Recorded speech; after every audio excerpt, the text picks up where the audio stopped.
Hay veces que podemos decir, pues uno se siente amado, pero no es una forma de expresión, es la realidad, de verdad. Me siento muy amado por vosotros. Me siento como en casa. Cuando dices eso, yo de verdad que me siento como en casa.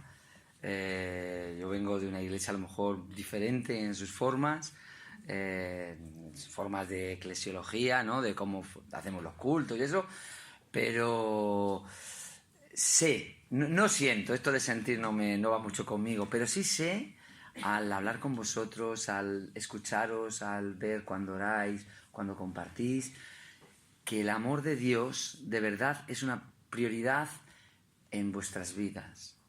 A veces no perfecta, estamos de acuerdo, porque la mía tampoco es perfecta, pero sí el deseo de agradar a aquel que os ha salvado, y eso se nota, ¿no? Y yo os lo agradezco de corazón. He dicho con 18 años paré de contar. Yo creo que paré de contar cuando ya me casé con 28. Ahí ya paré de contar y ya no seguí creciendo.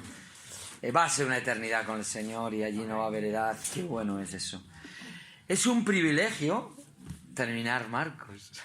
La verdad que no me tocaba, que le he robado el privilegio a Freddy, que le tocaba a él, y le cambié en último momento porque el sábado pasado tuvimos una boda y luego llevo un equipo de fútbol y no pude cambiar el momento. Vine a Murcia, estuve en Murcia, pero no aquí, y entonces ya dije, bueno, pues ya con tanto jaleo, pues Freddy muy amablemente me cambió el ministerio y yo se lo agradezco. Es un privilegio porque el Evangelio de Marcos es breve, pero muy condenso, y hemos disfrutado, creo, vosotros que lo habéis visto poco a poco. Nosotros lo estamos haciendo en Cieza, yo lo he ido haciendo aquí según el estudio, ¿no?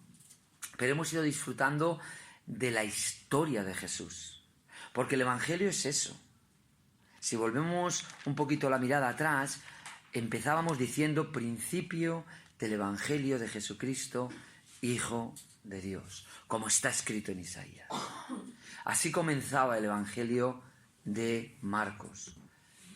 Esto es la historia. Jesús, Dios nos ha dado la historia de su Hijo para que por medio de conocer la historia, conozcamos, no tengamos conocimiento de datos, sino conozcamos a Jesús. Es diferente. Es diferente una religión a lo que Dios pretendía. La religión es normativa.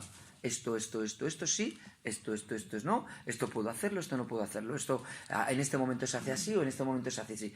Pero conocer a una persona es otra cosa, es otro nivel, es estar ante la presencia de Jesús, como estaban sus discípulos, y darse cuenta por lo que oían, lo que veían, lo que habían estado compartiendo aquella noche o el día anterior, o con lo que hablaban en el camino, darse cuenta que estaban en la presencia del Todopoderoso. Esto es la sensación. Y cuando terminamos el Evangelio tenemos que darnos cuenta, estamos delante y hemos conocido la historia del Dios Todopoderoso. No un mero salvador, no un mero buen hombre que hacía callar a los religiosos, sino de aquel que tiene poder en la tierra, como hemos aprendido, para perdonar pecados. Aquel, como dice en el capítulo 7, que todo lo ha hecho bien.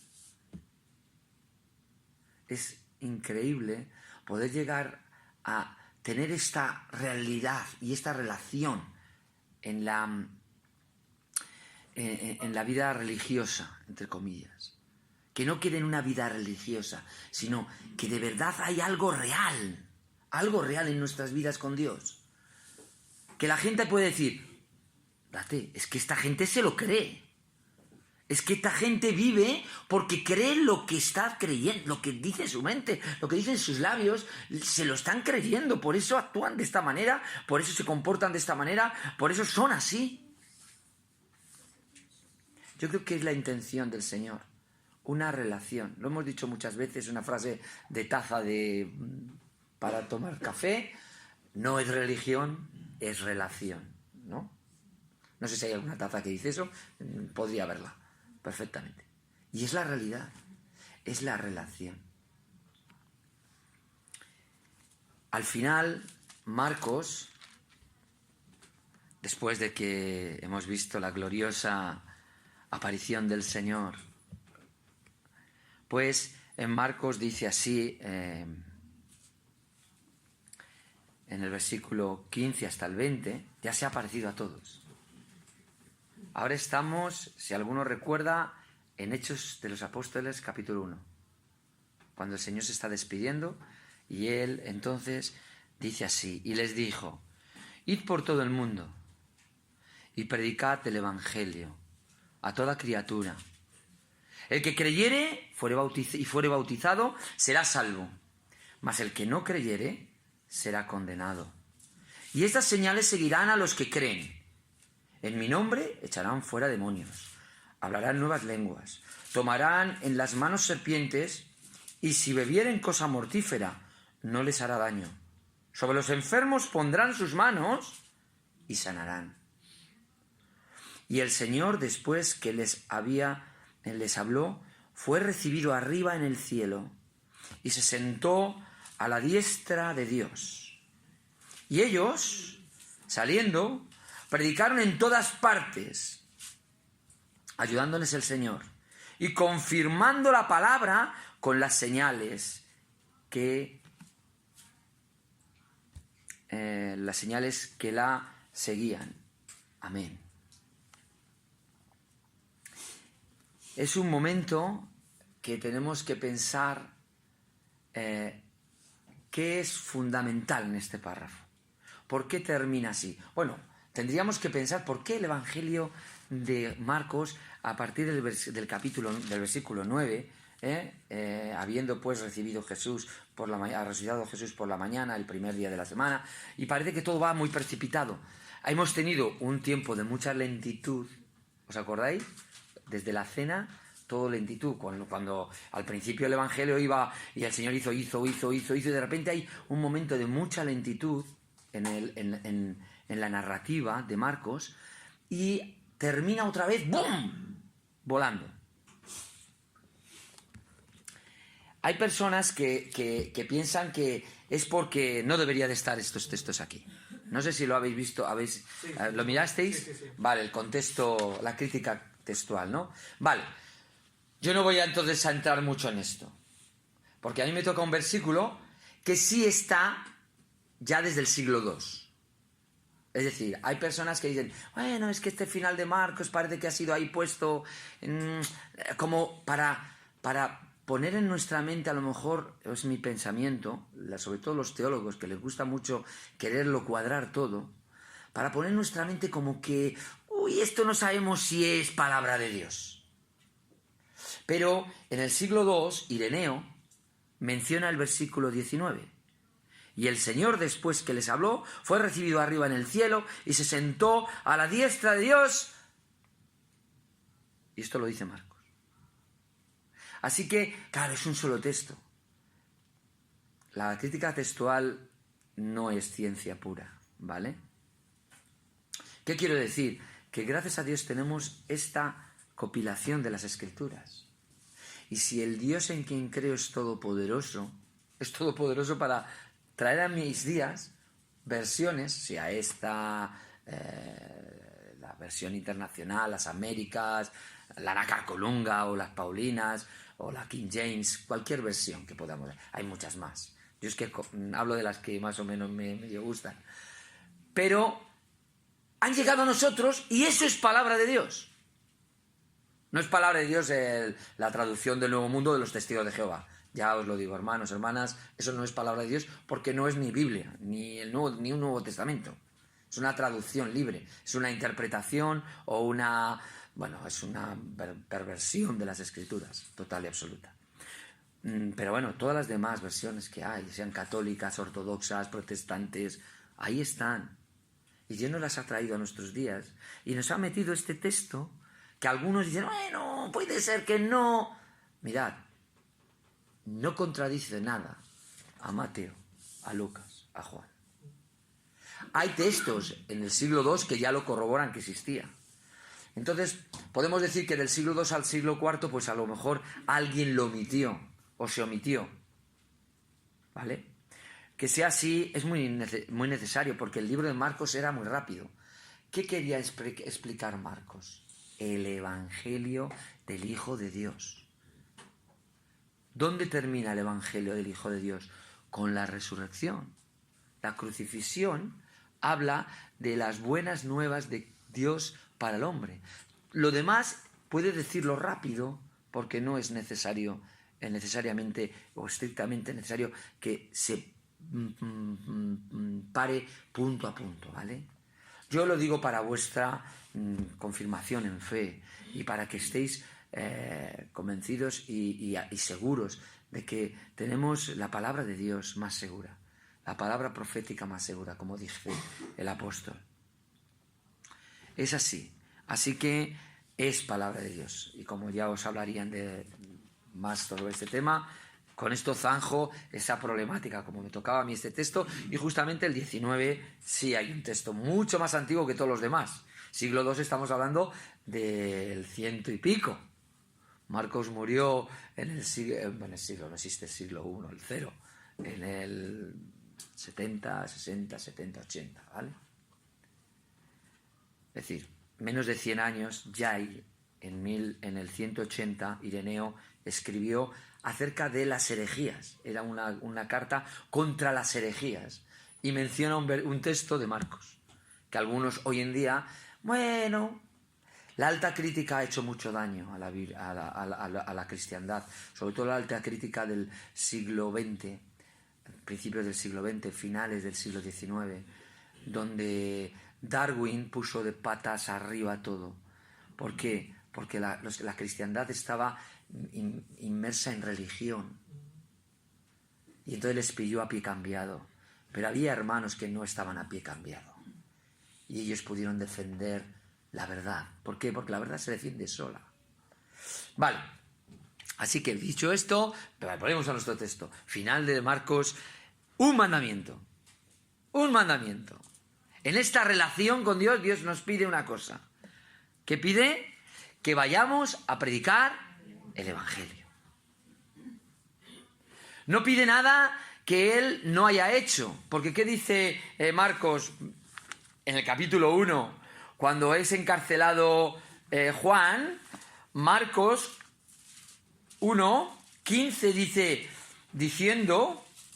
Marcos 1:15, diciendo, el tiempo se ha cumplido y el reino de Dios se ha acercado. Arrepentíos y creed en el Evangelio. ¿Quién predicó esto? Jesús. ¿Pero por qué? Porque dice el 14, después que Juan fue encarcelado, Jesús vino a Galilea predicando el Evangelio. Y al final del libro, porque es todo una cohesión, el libro es para que tú llegues a no cosas separadas, sino para que tengas una visión plena, no para doctrinas teológicas. Lo siento que lo digas, que estoy un poco enfadado con la teología muchas veces. ¿Por qué? Porque no se trata de dar textos, normas o doctrina. No. Es al ver la cohesión, la conexión con todo el libro, dice, claro, ¿el Señor qué me va a decir después de que Él se marcha? Pues que siga su trabajo.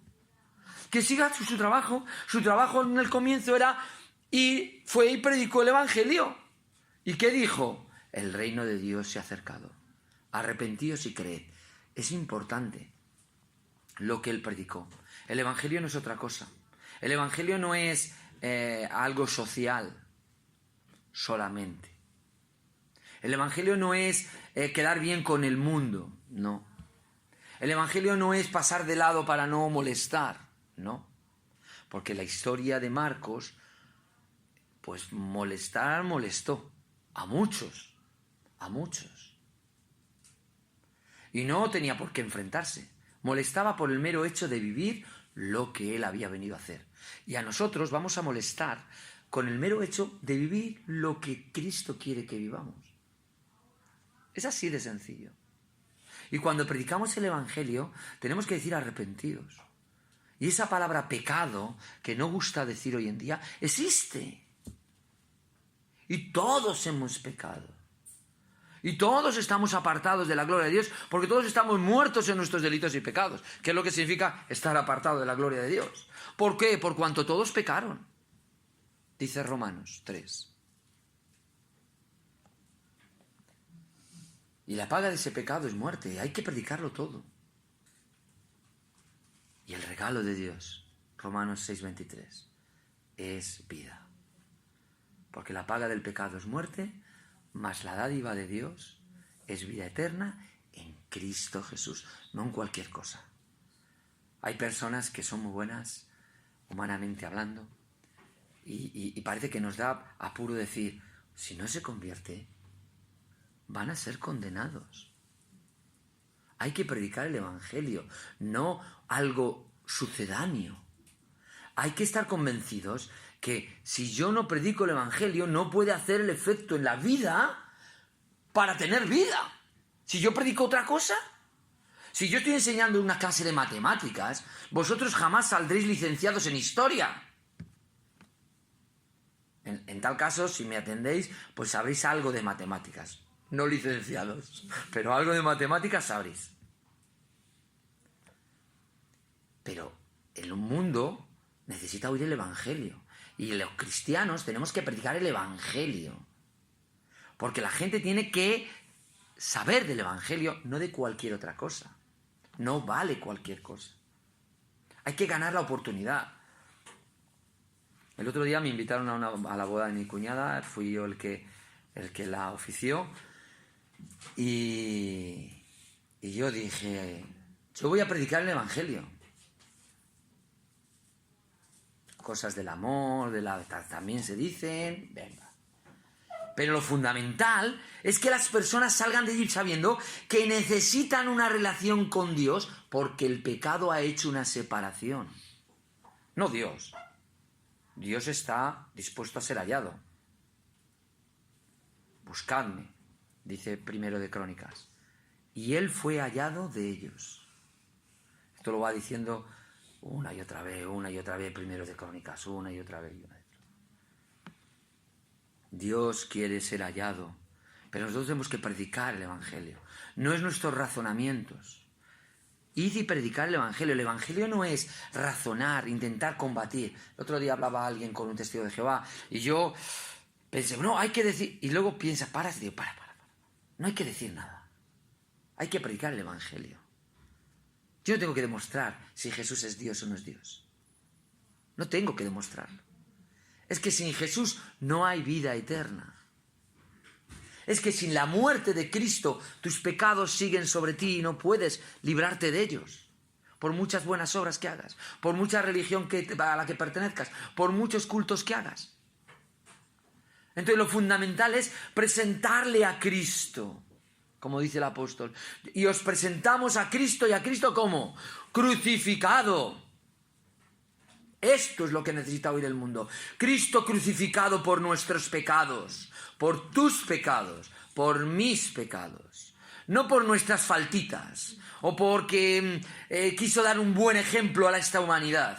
No, Cristo murió en la cruz porque tú merecías morir en la cruz. Y si tú no aceptas la sustitución, vas a tener que pagar por tus pecados. Esto hay que decirlo al mundo, hay que despertar al mundo, que el mundo acaba con los cerdos comiendo las algarrobas y no va a ser hallado por el Padre que está esperándole a todo este mundo, como si de un hijo pródigo se tratase. Anhela nuestro Señor que prediquemos el Evangelio. El apóstol decía, no hay muchos evangelios en Gálatas. Hay un solo evangelio. Él mismo dijo, si se me ocurre a mí predicaros otro, no me escuchéis. Solo hay un evangelio que salva. Si hubiese mucho o hubiera otras formas, pues las diríamos, porque cualquier vale. Si yo sé que para ir de aquí a Santomera, hay varios caminos por los que salir, pues Puedo deciros, mira, toma esta calle, o toma esta, o toma... Pero si solo hay uno, no puedo deciros otros más caminos. Esto no se trata de que aquí hay muchos caminos. El Señor les dijo que Él era el camino y que solo hay un mediador entre ellos y los hombres, que es Él. El Evangelio tiene que ser claro, no tiene que ser extenso, claro. Sencillo, claro, directo. Y usando la palabra de Dios. Los argumentos que os decía.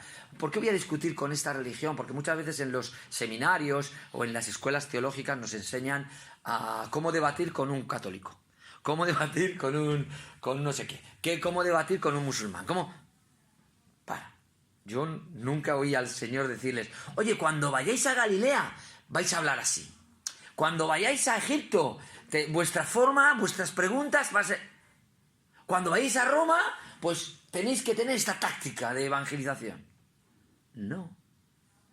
Cuando vayáis donde queráis ir, predicad el Evangelio. La palabra de Dios tiene poder en sí misma. No es meramente que digamos, es que esto es palabra de Dios. Sino que cuando yo digo que de tal manera amó Dios al mundo, su Espíritu Santo actúa en los corazones. Porque es su palabra que no vuelve, dice la Escritura, él vacía. Que no vuelve sin fruto. Que puede cambiar y trastornar el corazón. Solo la palabra de Dios. Por eso hay que amarla, estudiarla, memorizarla. Y en estos días memorizarla es bueno, porque no sabemos cuándo acabaremos en prisión. ¿Cómo va este mundo? El Evangelio tiene poder cuando es el Evangelio el que predico. Cuando es un Evangelio social, cuando es un Evangelio religioso, cuando es un Evangelio de que todo vale, eso no es el Evangelio. Eso no son buenas nuevas. En todo lo contrario, esos son perversiones y como que te dan el mapa equivocado. Y te han dado el mapa de la metrópoli de Barcelona, pero tú estás en Madrid. ¿Cómo vas a encontrar los sitios? ¿Cómo vas a hallar el lugar donde quieres ir? Por eso es importante. Marcos pretende enseñarnos qué es el Evangelio. El Evangelio es Jesús. El reino de los cielos se ha acercado. ¿Y qué es lo que tenemos que hacer cuando escuchamos el Evangelio? Pues la historia de Jesús. El Evangelio es que Jesús va a ir, Marcos 9, Marcos 8, Marcos 10, ¿os acordáis? 30, 32, 31, dicen que Él va a Jerusalén, va a padecer y va a morir y va a resucitar. ¿Por quién? Por vosotros. Nadie me quita la vida, yo la pongo. Yo la pongo, ¿por quién? Por vosotros. No hay mayor amor que este, que uno ponga su vida por sus amigos. Porque el Señor nos considera amigos, ¿eh? Es diferente si tú quieres ser amigo de Dios. Pero Él sí te considera amigo. Él ha dado la vida. No por solo nuestros pecados, dice Juan, sino por los de todo el mundo. Por eso podemos ir, como Él dice, id por todo el mundo y predicad el Evangelio. Es fundamental este mandato. A toda criatura. Y bueno, a lo mejor llega alguno de estos raritos, porque hoy en día hay mucha gente rarita. Y dice, no, hay que predicar el Evangelio a los perros, a los gatos, a los animales, a los árboles, porque son criaturas de Dios. Y no les falta razón que son criaturas de Dios. Entonces ahí está la sensatez. ¿Quién puede recibir el Evangelio? Aquel que puede razonar para responder. Porque el Evangelio es una noticia que está esperando una respuesta. El Evangelio no es una noticia para decirte, Cristo ha muerto por ti y eres salvo. No. Cristo ha hecho esto por ti. ¿Qué decides? ¿Qué vas a hacer con Jesús? Pues mira, Pilato se lavó las manos y lo crucificó. Herodes se burló. Pedro, cuando le falló, lloró porque le amaba. Juan le siguió hasta la mismísimo pie de la cruz. ¿Qué vas a hacer tú? Estos hicieron estos. ¿Tú qué vas a hacer? ¿Qué vamos a hacer con Jesús? Él sigue diciendo, como dijo a Andrés y a Juan, venid y ved. ¿Sabes cuándo les dijo esto? Cuando ellos le preguntaron, ¿dónde moras, Señor? ¿Dónde moras? ¿Dónde vives? ¿Dónde estás? ¿Cuál es tu lugar? Y él le dijo, venid y ved. Fueron y vieron, dice Juan, y se quedaron toda aquella noche. Y cuando salieron de aquella noche, estos dos llegaron a Pedro. Hemos encontrado al Mesías. Es un encuentro con Jesús. Es conocer a Jesús. No son normas. Es que lo que hablaron, lo que vieron, les hizo saber que habían visto a Dios eterno. Al Mesías. Que no es otro que el Dios eterno. Bueno, pues Pedro tuvo que entrar por el aro. Hasta que no lo conoció, no entró. Hasta que no conoció a Jesús, no se dio cuenta que era verdad. Así uno y otro de los discípulos. Porque el Evangelio es conocer a Jesús. Lo que Él ha hecho por ti y tú abrazarlo. Aceptarlo. ¿Sabes lo que es más difícil de aceptar del Evangelio? Estar convencido plenamente que por el hecho de que Él murió en la cruz, Dios perdona mis pecados. Es muy difícil. Estar convencido de que Él muriendo en la cruz puede justificarme delante del Padre. Porque yo conozco mis pecados y puedo darle muchas vueltas a la cabeza. Pero Señor, ¿perdonarás esto? Señor, ¿perdonarás esto? ¿Cómo vas a perdonar esto? ¿Cómo si soy un fracaso? Pero la fe te hace decir, da lo mismo lo que yo soy. Es que Él ha pagado en la cruz por mis pecados. Y lo creo. Lo creo. A pesar de mí mismo, como dice un cántico que cantamos. A pesar de mí mismo, yo creo, Señor, que tú perdonas mi pecado. Porque Él dio su vida en la cruz. En la cruz fueron perdonados los pecados. Hay perdón para todos los pecados. Sin embargo, hay gente que se lleva su pecado a la muerte, a la tumba, y no es computado esa verdad a él. ¿Por qué? Porque no lo ha creído. El Evangelio es predicado a toda criatura, os decir, consciente. ¿Vale? Vamos a ver por qué consciente. Porque tiene que creer. El Evangelio es arrepiéntete, condición indispensable. Arrepentirse es querer cambiar, saber que eres pecador y querer cambiar. Y creer que Cristo puede perdonar todo pecado. Aquellos fariseos que vinieron de Jerusalén, acordaos en el Evangelio de Marcos, capítulo 7, capítulo 6, no creían que Él era el que podía perdonar pecados. ¿Quién puede perdonar pecados? Él puede perdonar pecados. No porque no vieran las señales, que las veían. Y se maravillaban. Y para no querer arrepentirse, se las atribuían a Belcebú. Creer, el que creyere y fuere bautizado, dice, será salvo. La salvación consiste en depositar nuestra fe en Él. Hay personas que leen esto como que para ser salvo necesito creer y bautizarme. Si no, no soy salvo. Vale.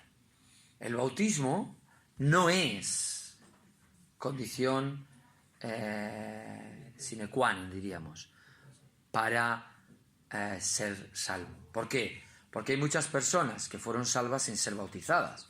El ladrón en la cruz es la más clara. ¿Era salvo o no era salvo el ladrón en la cruz? era salvo. ¿Qué evangelio? Es que él vio el evangelio. A él no le predicaron el evangelio. Él vio el mismo evangelio muriendo en la cruz. Él vio a Jesús hablando, perdonando, perdónales, Padre, todas las frases que hizo. Y él dijo, este es quien puede perdonar mis pecados. Lo está haciendo en este momento. Si perdona a estos que le están matando, ¿cómo no va a perdonarme a mí que yo no he dicho ni mu acerca de su muerte? Capacidad para creer, para estar convencido. La fe es la certeza de lo que se espera, la convicción de lo que no se ve. La fe no es un don que Dios te da a ti o a ti o a ti. No. Esto es una barbaridad, una mala interpretación en Gálatas y en Efesios. Una mala interpretación. La fe, la gracia es un don, un regalo, porque lo dice la Escritura. La fe es lo que tú tienes de seguridad. Lo que tú estás convencido, dice Hebreos. La convicción plena de lo que tú esperas. Esta es la fe que cree. Es cierto que Dios, en alguna ocasión, la palabra evangelio la cambia por fe. Cuando Dios dio a todos fe, podía haber dicho perfectamente, Dios dio a todos el evangelio, resucitando a Cristo entre los muertos. Porque por medio de la resurrección, ¿qué hizo Dios? Decir a todos, Él es el que puede perdonar vuestros pecados. Él es el que os puede justificar. Porque Él resucitó para justificarnos. Para que fuera apto la ofrenda en la cruz. Para que sepamos quién es el que murió en la cruz. Y lo hizo visiblemente, como hemos visto la semana pasada. No lo hizo en algo oculto, se fue al cielo. Podía haberlo hecho así. ¿O no? Pero fue visible, se presentó a todos para decir, os dije que resucitaría. Y si Él resucitó, habiendo muerto, la primera frase que les dijo en 3 ocasiones, que voy a pagar por vosotros, es cierta. Es cierta. Podéis arrepentiros y creer. Creer y bautizado será salvo. Mas el que no creyere será condenado. Y esta es la clave para entender el versículo sencillo. Cuando yo leo esto, el énfasis es en creer. ¿Por qué? Porque yo puedo estar bautizado y no ser salvo. Puedo creer y ser salvo sin estar bautizado. Lo normal es que no nos maten en cuanto creemos. En otras épocas sí. En la época de los romanos iba alguien, se convertía y ¿sabéis lo que hacían rápidamente? Se bautizaban. ¿Sabéis por qué? Porque querían identificarse. Y por un lado del río entraban para bautizarse y por el otro estaban los romanos para llevarles al circo romano y matarlos. Así dice el apóstol. Algunos se bautizaban por los muertos. Es decir, uno se muere, pues yo voy a ser el siguiente.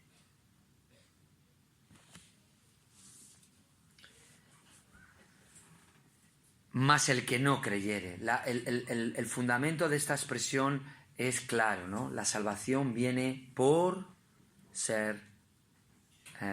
creer en la gracia que Dios ha provisto, el evangelio. ¿Vale? Ahora, el bautismo y el partimiento del pan, que es lo que celebramos, son las 2 únicas ordenanzas que Dios nos dejó. Son las 2 únicas. Por eso las realizamos. Por eso lo hacemos. Algunos las hacen una semana, cada 2 semanas, cada mes. Nosotros normalmente cada semana. Pero es una ordenanza. El Señor desea que hagamos así. Que partamos el pan para recordar el evangelio a Él hasta que Él venga. Luego eso es un simbolismo. El bautismo, pues cuando Él venga ya no necesitaremos más bautismos. Estamos hablando del bautismo de agua, claro, ¿vale? Porque si alguien interpretara aquí que fuere bautizado en el Espíritu, pues sí, entendemos que cuando uno es salvo, uno cree y es bautizado en el Espíritu Santo, es porque es salvo. Todos los salvados somos bautizados en el Espíritu Santo. Todos los salvados somos bautizados no solo en el Espíritu Santo, sino también en su muerte. ¿Por qué? Porque al creer que Él murió por mis pecados, yo me considero crucificado en la cruz. Y el bautismo de Cristo en su muerte significa cuando Él fue crucificado, es como un enterramiento del pecado en él para nueva vida. Entonces son distintas visiones, pero bueno, aquí creemos que está hablando del bautismo como la ordenanza del bautismo, ¿vale? Por eso lo realizamos. Lo normal en nuestras épocas, pues que tengamos tiempo para bautizarnos, así que hay que bautizarse. ¿Para qué? Para testimonio a nuestra familia.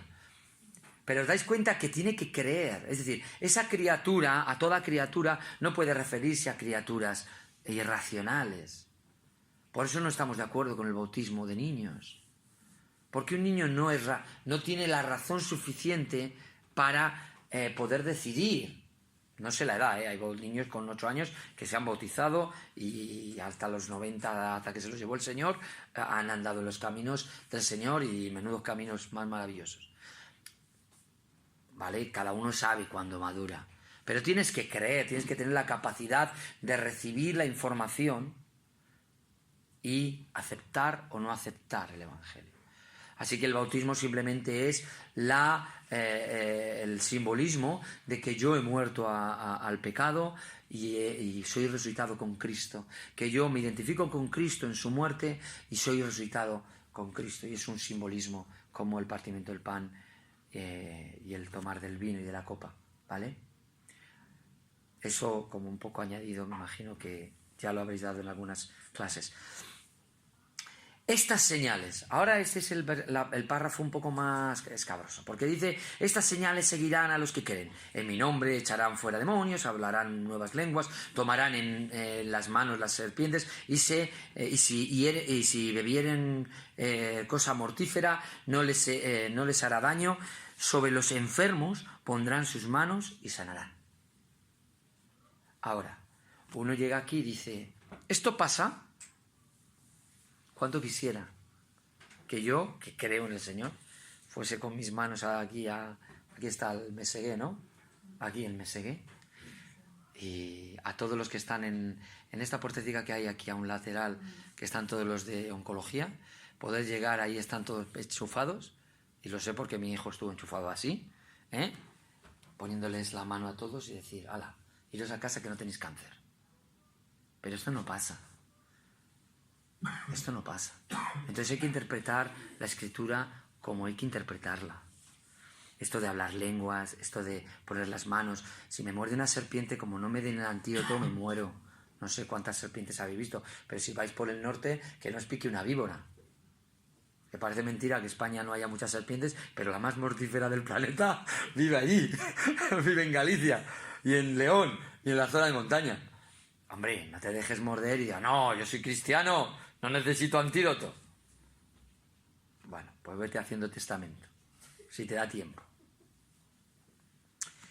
Hay que tomar esto con claridad y santidad. Son cosas que no son absolutas. No quiero decir que en un momento dado el Señor pueda hacer cualquier cosa de estas, ¿vale? Puede hacerlas. No voy a ser yo quien limite el poder de Dios. Pero no es lo normal. Es que hay mucha cristiandad que está dando que esto es lo normal, que vamos a predicar el Evangelio y son reuniones de sanidades, de no sé qué. No, hermanos, no hagáis esto. Porque eso no es el Evangelio. El Evangelio es que Cristo ha muerto por nuestros pecados. Que la única manera que tú puedes tener vida es creyendo, sencillamente, sin ninguna manifestación sobrenatural, rara. La clave se ve en el versículo final, cuando dice, y ellos salieron, obedeciendo, estos eran obedientes. Después, ellos salieron, predicando en todas partes, así que obedecieron, ayudándoles el Señor y confirmando la palabra con señales que la seguían. Estas señales que hacían, que luego en Mateo se ve más claro, cuando les habla de estas señales que seguían a los apóstoles, eran para confirmar la palabra de ellos. No tenían la palabra escrita. ¿Y cómo yo sabía que tú, Juan, me estás dando gato por liebre? ¿Que me estás contando de verdad lo que Dios dice? ¿Cómo puedo llegar a saber yo que no eres un profeta falso? Porque recordemos, Deuteronomio 13 dice que cuidadito, Que alguien diga que habló Dios por mí. ¿Qué les hacían en Deuteronomio capítulo 13? Los tenían que apedrear. Bueno, ¿y cómo yo sé que Dios había hablado? ¿Qué profeta sí, qué profeta no? ¿Quién es profeta y quién no es profeta? En Deuteronomio 18, lo mismo. Él dice que os voy a levantar, capítulo 15, versículo 15, un profeta igual que yo, dice Moisés. Pero al profeta, y ahí está la clave, para que sepáis que habló de parte de mí, que no es engañoso, que no es un profeta que yo he permitido a ver qué hacéis, sino que es un profeta de Dios, tienen que seguirle unas señales. ¿Cuáles eran las señales? Para confirmar su palabra. Pues que se cumplía lo que decía. Que hacían flotar un hacha en el agua, ¿os acordáis? Con Eliseo. Que resucitaban a un niño, como hizo Elías, como hizo Eliseo. Que no se acababa el alimento, como hizo Elías y también hizo Eliseo. Dos grandes profetas que hablaron de parte de Dios, que no tienen libros escritos en la Biblia, que fue en época de los reyes, donde la cosa era muy turbia, pero que Dios les manifestaba claramente, este es profeta de Dios. ¿Por qué? Por las señales. Porque Dios dijo que si se cumplían sus señales, son profetas de Dios. Elías dijo, no va a llover, y no llovió. Y luego dijo, va a llover, y llovió.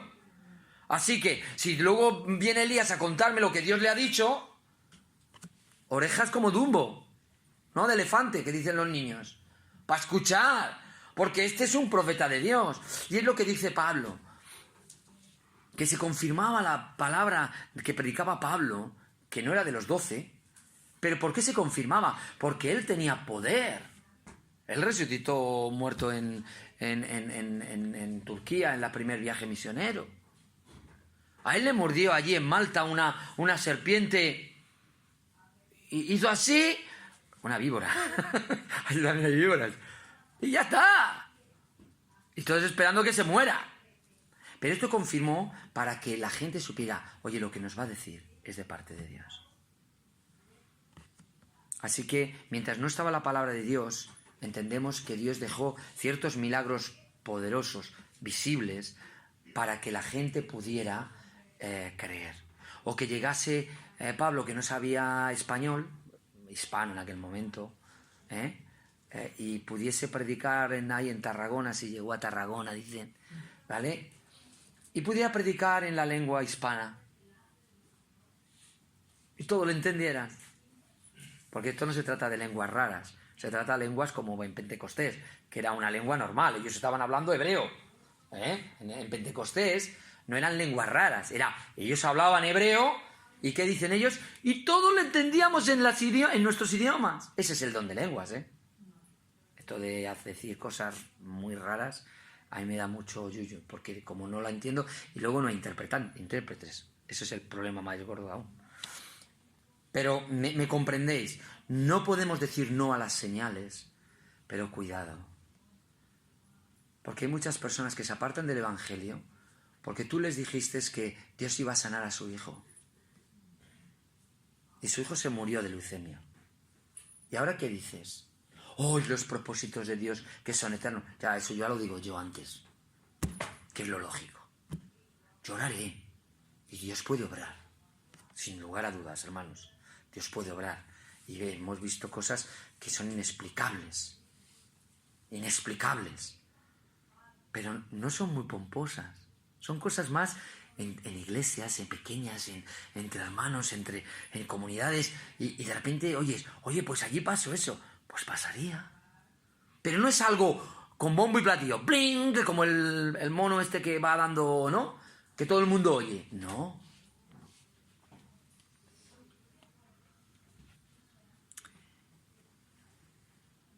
Así que creo que ese párrafo está zanjado, el contexto en el que está escrito y además la explicación que dice que era confirmando la palabra. Lo importante no era la señal, era la confirmación. Pero lo hemos visto en todo Marcos. ¿Qué era lo que hacía el Señor siempre? Cada vez que llegaba un grupo, llegaba a la playa, ¿os acordáis que sí, siempre estaba en la playa? El Señor predicando y en la montaña y llegaba y había una gran multitud y se ponía a sanar a todos. Marcos es el evangelio de las sanaciones y de los endemoniados y de las curaciones y de los milagros. ¡Pum! ¿Qué dice que hacía? Cuando volváis a leer Marcos, fijaros en eso. Les enseñaba la palabra. Siempre. Llegaba a una casa, se agolpaban todos los enfermos. ¿Y qué dice el texto? Les enseñaba la palabra. Y después sí, una vez terminado, es que era Dios. O sea, para que veáis que esto que os he predicado es de Dios, os lo voy a confirmar. Para que creáis que yo soy quien soy, os lo voy a confirmar. ¿Qué es más fácil? Decir a alguien por la palabra, levántate y vete a tu casa, a un paralítico, o decirle tus pecados te son perdonados. Pues las dos cosas son imposibles, porque tú no puedes perdonar pecados, solo Dios. Y a levantar a un paralítico ni loco. Y el Señor dice, mira, pues para que veas que yo sí tengo poder para perdonar pecados, y yo soy Dios que puedo perdonar pecados, para que tú te lo creas que esto es verdad, que la palabra que he dicho es verdad, ahora hago la señal. ¿Os dais cuenta? Porque en aquella casa no estaba haciendo milagros el Señor. Estaba enseñando. Nosotros nos han encomendado a predicar el Evangelio. No sabemos si en algún momento pues llegamos a la casa a predicar el Evangelio, estamos predicando el Evangelio, estamos predicando del amor de Dios, de repente se le rompe una tubería y tú que sabes un poquito de fontanería se la arreglas. Y esa persona ve el amor práctico. ¿Tienes prisa? ¿Me voy? No, me quedo. Puede ser muy niño el ejemplo, pero es estar dispuesto a manifestar el amor de Dios, a confirmar lo que creo, de muchas maneras, con mi dinero, con mi tiempo, como sea, pero confirmar que de verdad te amo, he venido a tu casa a predicarte el Evangelio, este Evangelio es de verdad, y si tú me necesitas para algo más, pueril o banal, pues yo lo hago, estoy dispuesto. En una ocasión había un hermano que estaba predicando en una calle, en un sitio, era el predicador, y de repente la cocinera se acercó a él, claro, nos quedamos un poco asombrados de esto, ¿no? Se acercó a él y estaba tirado en un váter, el predicador que acababa de dar la conferencia, estaba tirado en un váter ahí atando un tornillo en el váter, en la taza del váter, ¿no? Lo llamáis así, váter, ¿no? Sí. Y la mujer dijo, no me lo puedo creer. Y entonces él dijo, es que el Señor nos llama a predicar, ya pone una taza. Y ahí estaba poniendo la taza. Es importante que la gente vea que somos gente normal.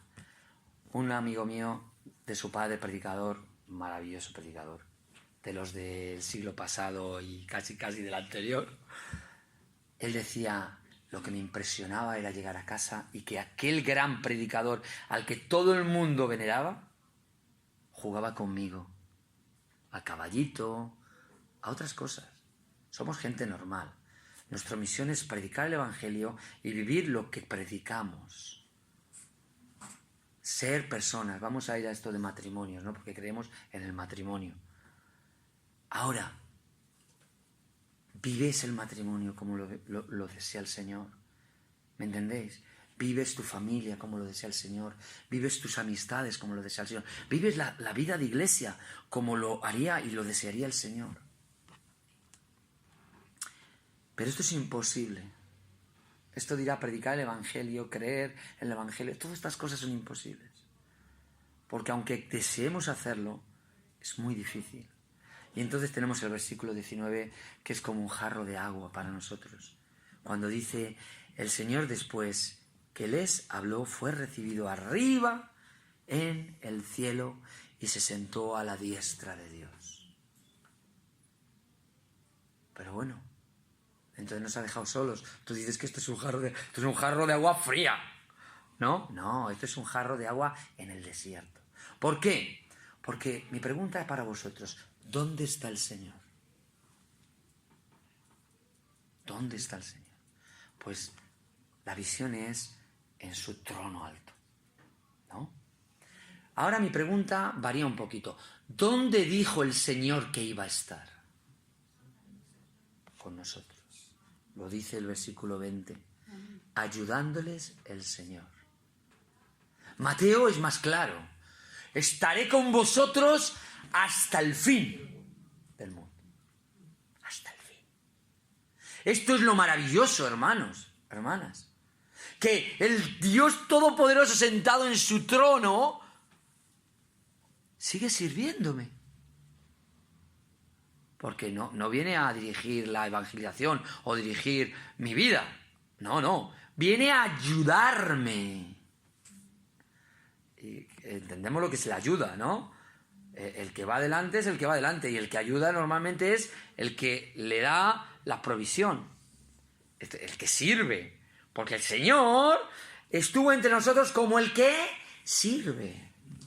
Y ahora que está el Dios Todopoderoso en los cielos, coronado de gloria y de honra, más excelente nombre que ha sido recibido, dice Filipenses, que subió hasta lo más alto, habiéndose hecho obediente hasta la muerte, fue exaltado hasta lo sumo. Él sigue sirviéndonos, ayudándonos, dirigiéndonos, cuidándonos, estando con nosotros hasta el fin. Es todo la provisión del cielo en nuestras manos. Por medio de la oración, por medio de dejarnos guiar, por medio de su palabra y lectura. Él está con nosotros hasta el fin. Esto nos evoca, sin lugar a dudas, a Hechos de los Apóstoles, capítulo 11. Porque cuando dijo, ¿por qué estáis tristes? ¿Por qué miráis al cielo? Este mismo Jesús que ha sido tomado de vosotros al cielo, así volverá como le habéis visto ir al cielo. Esta promesa es que aquel que sigue ayudándonos y estando entre nosotros va a regresar como el Hijo de Dios Todopoderoso. Apocalipsis capítulo 19. En el monte de los olivos. De la misma manera que se fue. Regresar como comenzó el Evangelio. El Evangelio es el Evangelio del Hijo de Dios. Y el que va a regresar es el Hijo de Dios con toda gloria, con todos los derechos que solo Él tenía y ahora tiene. Pero es que tiene un derecho adquirido. Llevar consigo a la gloria a todos los que confiamos en Él. Eso ha sido adquirido. Eso no lo tenía desde el principio, porque Él no podía llevar a ninguno pecador sin arrepentir y sin ser salvado al cielo. Pero ahora puede venir en gloria y llevarnos al cielo, porque Él cumplió el Evangelio. Y espero que el Evangelio de Marcos sea un evangelio para recordar cuán importante es la predicación. No la predicación en un púlpito, hermano, esto es secundario. Ahora estamos en Cieza saliendo a las calles a predicar el Evangelio todos los días en las plazas. Estas 2 semanas. Eso es importante. Y a veces no das grandes discursos. Das un folleto, el Señor te ama, el Señor quiere que leas esto, ¿vale? No tenemos que ser grandes predicadores o grandes oradoras.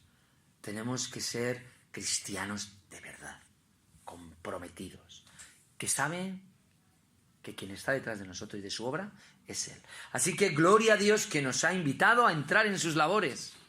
Nos ha invitado a entrar en sus labores, hermanos. Así que entremos fijos y hagamos que Él pueda ser honrado entre este mundo tan deshonrado y que tan mal le trata. Pues que nosotros podamos predicar el Evangelio a toda criatura. Que el Señor os bendiga mucho. Amén.